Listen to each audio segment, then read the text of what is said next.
It was in the late summer of 1839, somewhere here, just outside Amsterdam, that the first Dutch train left for its journey to neighboring Haarlem.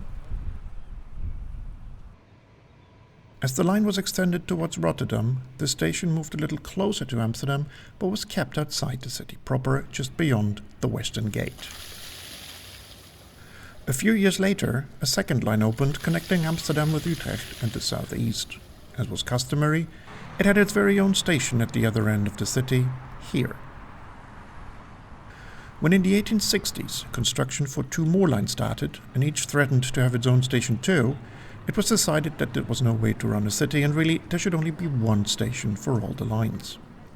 While a location south of the city was considered, eventually a site just north of the center was chosen, roughly where 3 of the 4 lines terminated.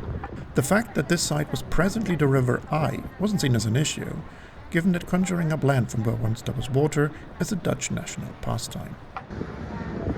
The locals hated the idea, and they still do, given that it replaced the boundless views north across the open waters with a view of this, Amsterdam Central Station.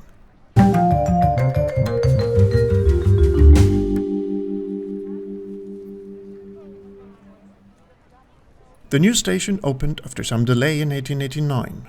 The building was designed by Pierre Cuypers, who was inspired by the work of one of the most famous architects of the time, himself. The Rijksmuseum, opened a few years earlier and designed by Cuypers too, has a strikingly similar look. But where the Rijksmuseum seems to emulate the palace, Central Station seems more inspired by the churches that Cuypers was most famous for, perhaps tracing the then popular trope of describing grand railway stations as the cathedrals of the steam age. Like a proper church, there are 2 clock towers, although one of them isn't actually showing the time, but wind direction. And, like a proper church, there is a separate entrance for the nobility. The royal waiting room features a limousine parking spot, grand staircase, art aplenty, and crucially, large, always locked doors. Currently, access is a bit difficult though. Most royal subjects, meanwhile, arrive by bike. They can park their vehicles here, here, and here, and soon also here, and here. There also was a bicycle parking boat, but sadly that is gone. With the bike stored, entrance for us riffraff is through the main hall where the ecclesial influence is once again strong. With the ticket windows and their impatient queues moved elsewhere, the hall is often peaceful, even on a busy day. Perhaps that should not be surprising, as everyone in a hurry will hasten directly to one of the 3 platform tunnels. Once all 3 of them were rather narrow claustrophobic affairs, but now only the east or right-hand side tunnel still is. The 2 other tunnels have been widened dramatically and outfitted with opportunity to purchase last-minute travel supplies, since Dutch trains are notoriously lacking of dining cars or even snack machines. Emergency rookworst is available. All of these venues are past the ticket barriers, but fret not if you do not have a ticket. The rest of the station's catacombs has been transformed into 2 shopping and having quick drinks passages, with the choice style of traditional, on the west side Ij passage, and postmodern in the eastern Amstel passage. The trains live upstairs, and there's a lot of them. While the destinations aren't quite as illustrious as they were 50 years ago, there's still quite some variety. There's trains to Germany,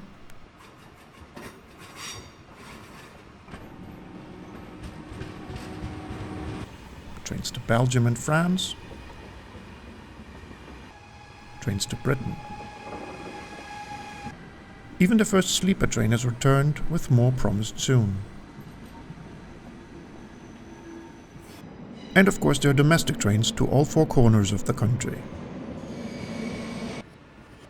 When the station opened, it only had 3 platforms and 1 train shed, the one on the left. In the 1920s, the station was extended and a second shed, the one on the right, was erected. For whatever reason, a gap was left between the 2. As trains had gotten longer, the new shed was made longer on the west side, where there was space. The gap has remained until 1996, when it was finally bridged with a new roof very much in the style of the railway buildings of that time. Like many Dutch railway stations, the platforms are split in 2 with a crossover in the middle. It is important to not only check for your platform number, but also whether your train leaves on the A or the B part and make your way accordingly. If you come from the city, A is to the left and B is to the right. It can be a very long distance to run when you ascend a stairwell realizing you're on the wrong side and it's but 1 minute until departure. But this is the Netherlands, and as long as you are taking a domestic train, worst case, the next train is in half an hour. Instead of running, not that the Dutch are immune to this instinct either, why not stroll to the Riverside Hall instead? Half an hour is just enough time for a little bit of Belgium and a visit to the outpost of a famous Brussels watering hole. Other refreshment and dining options are available. Alternatively, you could do some last-minute souvenir shopping or grocery shopping. Incidentally, the Albertine and the kebab shop at the far end of the hall are the only two things open after 10 p.m. But then, that's likely all you need before a trip home anyway. An alternative option to spend some time without spending money is a quick ferry trip across the river. Yes, that is a bit pointless, but the boats are both frequent and free. Just make sure you don't accidentally take the boat to Zaandam, because that takes an hour and costs a £5. If you have even more time to spend, the station's much lamented location just to the north of the city centre comes in handy.